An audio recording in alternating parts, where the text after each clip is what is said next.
Itu yang Allah katakan dalam Al-Quran, wathiqal ladzina kafaru ila jahannama zumara. Kata zumara itu artinya berbondong-bondong, bergrup-grup masuk ke dalam neraka. Begitu juga wathiqal ladzina amanu ila jannati zumara, berkelompok-kelompok. Jadi dimasukkan baik yang beriman. Mudah-mudahan nanti ada satu panggilan dari mikrofonnya malaikat nanti, ini adalah kelompok mereka yang ikut pengajian masuk surga, silakan. Amin amin ya rabbal alamin.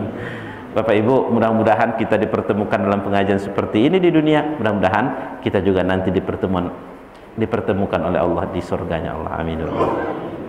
Kalau zaman kini kok Pak enggak tahu kawan nama meninggal saya entah dulu apa dah Pak. Masya Allah, kematian itu sangat cepat gitu kan. Kadang-kadang bendera hitamku bilolo lah tiba di muka rumah aku. Karena kadang dua, kadang tiga, takziah tidak pernah berhenti, bersambut-sambut gitu kan. Nah, itulah. Oleh karena itu Bapak Ibu sekalian, kullama ulqiya fiha faujun, setiap kali dilemparkan satu grup ke dalam neraka itu, sa'alahum khazanatuha, penjaganya bertanya. Apa pertanyaan penjaganya? Alam ya'tikum nazir? Apakah dulu waktu di dunia ada yang menyampaikan peringatan pada kamu? Enggak. Kita jelaskan ayat ini. Yang pertama, setiap dilemparkan satu grup ditanya. Oleh karena itu para ulama menyimpulkan tidak ada satu orang pun yang dimasukkan ke neraka, pasti mereka ditanya oleh penjaga neraka. Dan tidak ada satu pun dari mereka yang dimasukkan ke neraka dengan pertanyaan yang sama. Apa pertanyaan yang sama Bapak Ibu sekalian? Alam ya'tikum nazir? Dulu waktu di dunia ada yang memberi peringatan enggak? Bapak Ibu, kalau bocor soal kemudian kita mau ujian, berarti mestinya lulus soal bocor. Tetapi tidak semuanya begitu ternyata. Soal bocor belum tentu lulus. Kenapa? Tidak mengambil pelajaran dari ayat-ayat yang Allah sampaikan. Ini kan rekaman yang bakal terjadi. Soalnya sudah jelas. Kalau ujian di sekolah, soal bocor, heboh. Lulus, tentu yo lulus adonyo batuannya lulus 100%. Itu yang terjadi di SMP, di SMA itu yang terjadi. Di akhirat berbeda. Ini kan Al-Quran ini bocoran-bocoran soal nih Pak. Iya, di dalam Al-Quran ini bocoran-bocoran soal. Tapi tidak semuanya orang mengambil soal-soal itu untuk dalam kehidupannya, tidak seperti masukkan ke neraka ini. Nah, di dalam neraka itu ada penjaga yang bertanya. Oleh para ulama menyebutkan ada malaikat yang diberi tugas untuk bertanya itu dan menjaganya, bernama malaikat Malik. Malik sangar. Dan di dalam surah lain, dalam surah Al-Alaq, Allah Subhanahu wa taala menyebutkan jumlah mereka 19. Sehingga ada ayat dalam Quran kan, alaiha tis'ata asyar. Tapi Bapak Ibu jangan ditanya, Ustaz, itu sembelih apa maksudnya Ustaz? Sembelih ekor. Oh, Allah alam apakah mereka ada ekor atau tidak kan? 19 manusia, mereka bukan manusia. Apakah 19 kompi? Apakah Allah alam? Terima sajalah, itu ayat Quran dan Allah menyampaikan. Kalau tidak sampai ilmu kita ke situ, yang pasti waktu kita menjelaskan hal seperti ini, Pak Ustaz, sekarang itu neraka kok satu orang saja yang menjaganya, yaitu Malik. Itu ketuanya. Itu ketuanya. Sama pula seperti ini. Di Padang meninggal untuk COVID sekian orang sekarang nih. Di Jakarta sekian. Waktu yang sama di Mekah sekian orang pula yang meninggal. Sibuk mana malaikat maut. Banyak karajo yang harus dikarajo. Nah, diurusnya lo karajo malaikat maut. Bapak Ibu, ketuanya memang surang. Nama malaikatnya malaikat Israfil kan, tapi anggotanya kan banyak. Anggotanya banyak. Sama seperti malaikat yang Allah beri tugas menjaga neraka itu Malik, tapi anggotanya banyak. Allah menyebutkan dalam surah Al-Alaq kalau tidak salah ya, alaiha tis'ata asyar, ada jumlahnya 19. Tapi memang tidak, Allahu alam jawabannya. Apakah maksud dari 19? Allahu alam. Ayo kita lanjutkan Bapak Ibu sekalian. Jadi ayat kita ke-8 ini para ulama menyimpulkan tidak ada satupun yang masuk ke dalam neraka jahanam kecuali mereka ditanya oleh penjaganya malaikat Malik, waktu di dunia ada tidak dulu yang memberi peringatan kepada anda?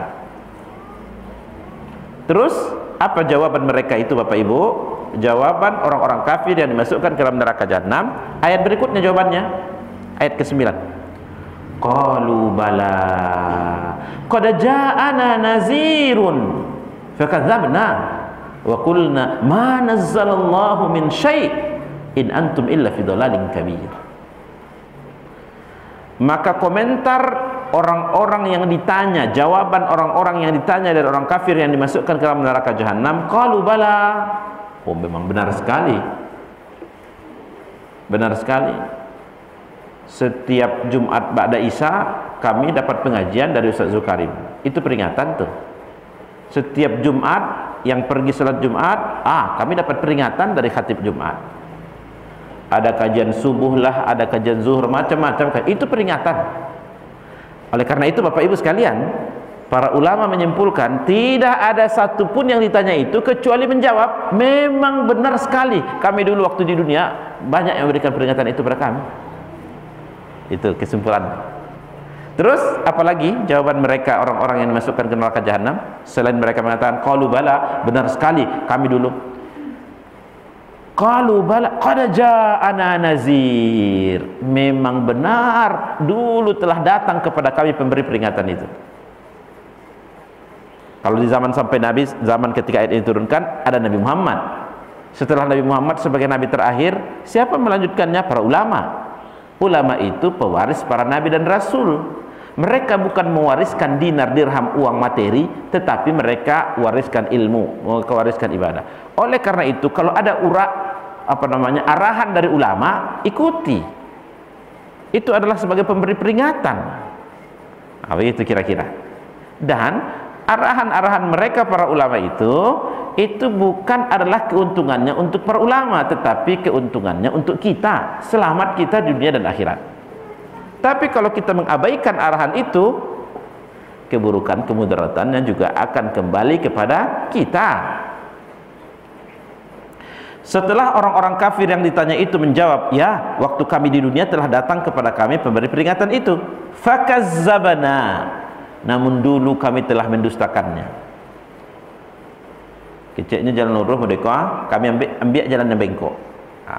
Itu kata mereka yang masukkan ke dalam neraka jahanam. Fakazzabna wa qulna ma nazzalallahu min syai'. Selain kami mendustakan apa yang disampaikan oleh para ulama atau para nabi dan rasul atau para utusan itu, wa qulna ma nazzalallahu min syai'. Kalau dalam bahasa Arab ini artinya kami lecehkan dia. Wa qulna ma nazzalallahu min syai'. Dan kami katakan, apa kecil amr itu lagi kira, melecehkan apa yang disampaikan oleh pemberi peringatan itu. Malah kinta, itu dalam bahasa Arabnya tidak ada itu. Gitu kira-kira. Sudahlah mendustakan yang disampaikan, kemudian tidak terima apa yang mereka arahkan, justru kita merendahkan mereka yang memberi peringatan itu. Itu kata orang yang ada di dalam neraka itu ketika ditanya. Wa qulna ma nazzallallahu min syai'. Sudah itu, in antum illa fi dhalalin kabir. Di ujung ayat ke-9 ada perkataan, tidaklah kalian kecuali dalam kesesatan yang nyata. Ini ada dua pendapat di kalangan ulama tafsir. Pendapat yang pertama, ini masih komentarnya orang yang masuk ke neraka itu. Waktu di dunia dulu, ketika datang pemberi peringatan itu kepada mereka, mereka dustakan, mereka lecehkan mana nazzalallahu min syai'. Satu lagi mereka katakan, kalian kok sase, tidak adalah kalian kecuali pada kesesatan yang nyata. Orang kafir itu yang sase, tapi mereka menuduh mengatakan Muhammad itu yang sesat, pembawa kebenaran itu yang sesat, para ulamanya itu yang sesat. Tentu kalau begitu mereka mengatakan yang benar. Itu pendapat pertama dari in antum illa fi dhalalin kabir. Ada pula pendapat kedua dari ulama tafsir. Makna kata in antum illa fi dhalalin kabir, ini perkataan si Malik tadi, penjaga neraka tadi. Setelah orang-orang kafir itu berkomentar, iya, telah datang kepada kami pemberi peringatan, tapi kami dulu dustakan mereka, lalu kami lecehkan mereka. Maka Malik itu mengatakan, itulah yang membuat kalian pada saat ini tidak adalah kalian kecuali pada kesesatan yang nyata. Akibatnya di sini kalian tinggal sekarang, neraka jahanam. Dapat dipahami Bapak Ibu ya. Jadi in antum illa, Ustaz kok beda penafsiran, kedua-duanya bisa di perbedaan pendapat yang kedua-duanya bisa diterima. Bisa diterima. Kalau pendapat pertama ini masih komentarnya para mereka yang dimasukkan ke dalam neraka jahanam karena mereka melecehkan pemberi peringatan itu dengan mengatakan in antum illa fi dhalalin kabir, tidak adalah kalian ini kecuali pembawa kesesatan yang nyata. Kalau pendapat yang kedua, ini perkataan malaikat setelah mendengarkan apa yang disampaikan oleh penduduk neraka itu kepada malaikat Malik, lalu malaikat Malik mengatakan, itulah penyebabnya, in antum illa fi dhalalin kabir, tidak adalah kalian sekarang kecuali pada kesesatan yang nyata, gara-gara datang peringatan itu kepada kalian tapi kalian abaikan, cuek dan lecehkan, itu pemberi peringatan. Maka oleh karena itu posisi kalian di tempat yang sesat ini, nyata sesatnya, berdomisili di neraka jahanam. Itu pendapat pandangan ulama tafsir. Pada ayat kita 10 Bapak Ibu sekalian, wa qalu law kunna nasma'u. Ini masih komentar orang-orang kafir yang dimasukkan ke dalam neraka. Komentarnya ini adalah penyesalan. Tetapi Bapak Ibu sekalian, bagaimana kira-kira penyesalan mereka ini? Mampukah untuk merubah keadaan? Sudah di alam neraka tidak ada lagi kemampuan kita untuk merubah keadaan. Pundi-pundi amalnya tidak bertambah lagi. Tidak, mana mungkin kita kembali lagi untuk beramal soleh. Tidak ada lagi kesempatan. Beramal soleh itu hanya di dunia ini Bapak Ibu. Di dunia ini. Oke. Kata mereka yang ada dalam neraka itu, wa qalu law kunna nasma'u. Komentar mereka, kalaulah dulu kita mempergunakan pendengaran kita dengan maksimal, artinya taat, tunduk dan patuh dengan arahan para nabi, para rasul, pemberi peringatan, itu namanya nasma'u. Sehingga kalau ada kata sami'na wa ata'na, tunduk dan patuh kan, nasma'u di sini itu. Orang-orang kafir ini mengatakan, kalaulah dulu kita sadar dan memaksimalkan, mengoptimalkan penggunaan pendengaran kita, tunduk dan patuh dengan arahan nasma'u au naqilu. Naqilu ini berakar dari kata akal. Kita maksimalkan fungsi otak kita, itu bahasa kasarnya. Kita pergunakan maksimal akal pikiran kita. Bapak Ibu, agama Islam kita ini agama yang mendorong akal supaya berfungsi dengan maksimal. Itu sebabnya dalam Al-Quran pada ayat-ayat kita sebelumnya banyak sekali yang diperintahkan kita, perhatikanlah kepada langit, perhatikanlah kepada bumi, afala tubsirun, afala ta'qilun, apakah kalian tidak melihat, memperhatikan, apakah itu banyak sekali dalam Al-Quran. Itu isyarat untuk maksimal menggunakan akal pikiran. Kenapa? Kalau kita maksimal menggunakan akal pikiran, maka insya Allah kita akan sampai pada sebuah tahap, oh Allah itu memang ada. Sampai begitu. Tapi kalau yang tidak maksimal menggunakan akal fikirannya, kesimpulannya apa? Nah, mana mungkin Allah itu ada? Itu dia kesimpulannya. Salah satu contoh Pak, kita berhenti sebentar. Ini ada botol aqua, di dalamnya ada air. Bapak Ibu sekalian, saya ingin bertanya, apakah botol aqua ada di depan saya? Oh iya ada. Nampak Pak Ustadz? Apakah ada mikrofon di depan kita? Ada ini. Apakah Bapak Ibu percaya saya ada di dalam masjid? Iya, ini Ustadz ada sekarang di atas kursi. Kalau saya bertanya Bapak Ibu sekalian, apakah Allah itu ada? Semua kita ada. Lalu saya bertanya, bagaimana cara membuktikan Allah itu ada? Kalau membuktikan aku ini ada, ini di atas meja sekarang. Kalau membuktikan mikrofon ini ada, ini di atas meja sekarang. Kalau membuktikan Ustadz ada sekarang di dalam ruangan ini, duduk di atas kursi dan sekarang. Bapak Ibu yang dimuliakan Allah, semua kita karena yakin Allah itu ada. Sekarang pertanyaan berikutnya, bagaimana cara membuktikan bahwa Allah itu ada? Allah telah menunjukkan kita cara membuktikan Allah adalah ayat-ayat yang kita bahas sebelumnya. Cara membuktikan bahwa Allah itu ada dengan ciptaan yang ada ini. Ada langit, ada bumi, ada matahari, ada bintang ke bintang yang tadi telah disebutkan. Mungkinkah ada sesuatu itu tanpa terjadi dengan begitu saja? Pasti ada yang mengadakan. Ini botol aqua, pasti ada yang mencipta. Ini pasti ada yang membuat. Manusia, bulan, bintang, matahari, tidak mungkin ada dengan begitu saja. Pasti ada yang menciptakannya. Itulah dia Allah Subhanahu Wa Taala. Begitu cara membuktikannya.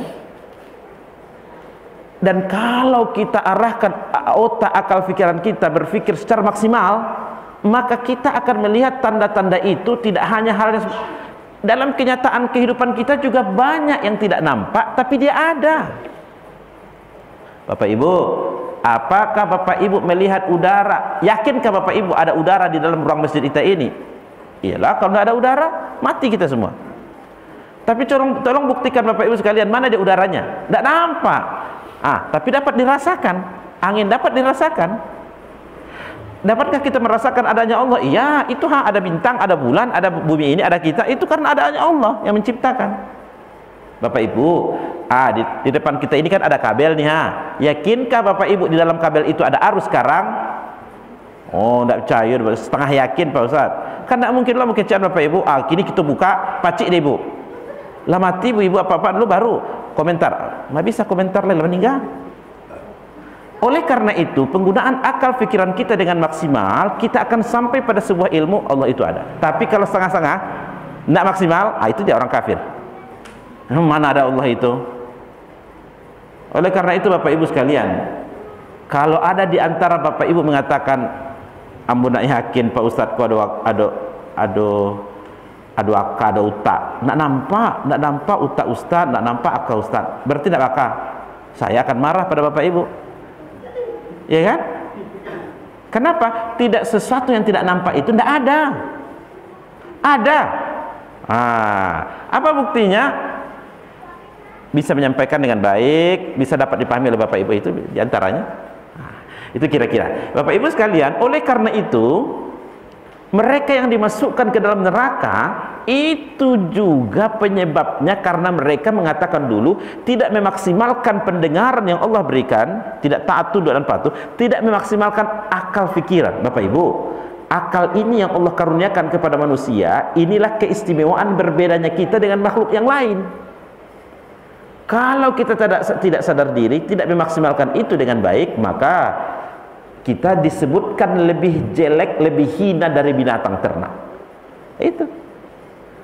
Cuma biasanya Bapak Ibu, kenapa orang itu masih tetap engkar? Itu dibackground oleh keingkaran itu kesombongan. Kesombongan itu penghalang sekali. Apalagi taklid, tidak mau belajar, ikut dengan apa kata nenek moyang. Itu diantara penyebab-penyebab yang membuat orang tidak bisa keluar dia dari ininya. Itu sudah disebutkan. Orang yang sombong, kesombongan itu Bapak Ibu sekalian membunuh kita dari segi karena tidak menerima kebenaran dari orang lain ya. Itu juga yang terjadi dengan iblis. Iblis tidak mau tunduk dia dengan Adam karena dia berkata merasa mulia, sombong juga ujung-ujungnya. Oleh karena itu penduduk neraka ini berkomentar, kalaulah dulu kita maksimal menggunakan otak pikiran kita, menggunakan pendengaran kita dengan sungguh-sungguh, maka apa yang terjadi? Ma kunna fi ashabis sa'ir. Kita tidak akan masuk di level di neraka yang penuh dengan panasnya ini. Bapak Ibu, ini kan berarti penyesalan ya. Kira-kira apakah penyesalan ini mampu merubah keadaan mereka Bapak Ibu sekalian? Tidak mungkin, karena sudah lain alamnya. Tapi Bapak Ibu sekalian, kalau menyesalnya kita masih di dunia, penyesalan kita masih sekarang, itu masih memungkinkan kita untuk memperbaiki diri. Itu masih memungkinkan kita untuk men-setting ulang dari amal kita. Tapi kalau menyesalnya nanti sudah di alam akhirat, menyesalnya nanti sudah di alam kubur, terlambat. Tapi memang ya Bu, menyesal itu biasanya di ujung. Kalau di awal menyesal Pak, sukses tuh. Mahasiswa kalau menyesalnya di semester 1 capek tamat.